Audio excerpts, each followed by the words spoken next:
സംസ്ഥാനത്തെ വൈദ്യുതി ഉപഭോഗം സർവകാല റെക്കോർഡിലേക്ക്. ആദ്യമായി പ്രതിദിന വൈദ്യുതി ഉപയോഗം 11 കോടി യൂണിറ്റ് കടന്നതായാണ് കണക്കുകൾ സൂചിപ്പിക്കുന്നത്. 10 ദശലക്ഷം യൂണിറ്റാണ് കഴിഞ്ഞ ദിവസം വരെയുള്ള മൊത്ത വൈദ്യുതി ഉപഭോഗം.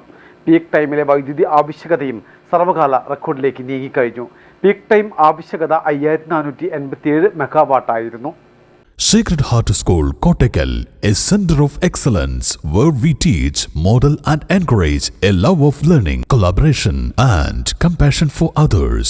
വൈദ്യുതി ഉപഭോഗം ഓരോ ദിവസവും റെക്കോർഡിലേക്ക് നീങ്ങുകയാണ്. ഇടയ്ക്ക് വേനൽ മഴ ലഭിച്ചപ്പോൾ ഉപഭോഗത്തിൽ നേരിയ കുറവുണ്ടായിരുന്നു. എന്നാൽ ഇതിനുശേഷം വൻ വർധനയാണ് രേഖപ്പെടുത്തുന്നത്. വൈദ്യുതി വാഹനങ്ങളുടെ എണ്ണം വൻതോതിൽ വർദ്ധിച്ചു വരുന്ന സാഹചര്യമാണ് നിലവിലുള്ളത്. ചാർജ് ചെയ്യുമ്പോൾ ഒരേ നിരക്കിൽ വലിയ തോതിൽ വൈദ്യുതി ഉപയോഗിക്കുന്ന വൈദ്യുതി വാഹനങ്ങൾ രാത്രി സമയത്ത് ചാർജ് ചെയ്യുന്നത് മൂലം ട്രാൻസ്ഫോർമറുകളുടെ ലോഡ് കൂടുന്നതിനും ഫ്യൂസ് പോകുന്നതിനും ഇടയാകുന്നുണ്ടെന്നാണ് KSEBയുടെ മുന്നറിയിപ്പ്. ഇക്കാരണത്താൽ ഒരു പ്രദേശമാകെ ഇരുട്ടിലാകുന്ന സാഹചര്യമാണ് സംജാതമാകുന്നത്. കഴിയുന്നതും വൈദ്യുതി വാഹനങ്ങളുടെ ചാർജിംഗ് രാത്രി 12-ന് ശേഷമോ പകലോ ക്രമീകരിക്കുന്നത് ഉചിതമായിരിക്കുമെന്നാണ് KSEB നൽകുന്ന മുന്നറിയിപ്പ്. പ്രതിദിന വൈദ്യുതി ഉപയോഗം 11 കോടി യൂണിറ്റാണ് കടന്നിരിക്കുന്നത്. 110.10 ദശലക്ഷം യൂണിറ്റാണ് കഴിഞ്ഞ ദിവസം വരെയുള്ള മൊത്ത വൈദ്യുതി ഉപയോഗം. പീക്ക് ടൈമിലെ വൈദ്യുതി ആവശ്യകതയും സർവകാല റെക്കോർഡിലേക്ക് നീങ്ങിയതോടെ കടുത്ത പ്രതിസന്ധിയാണ് KSEB നേരിടുന്നത്. News desk Malabar times.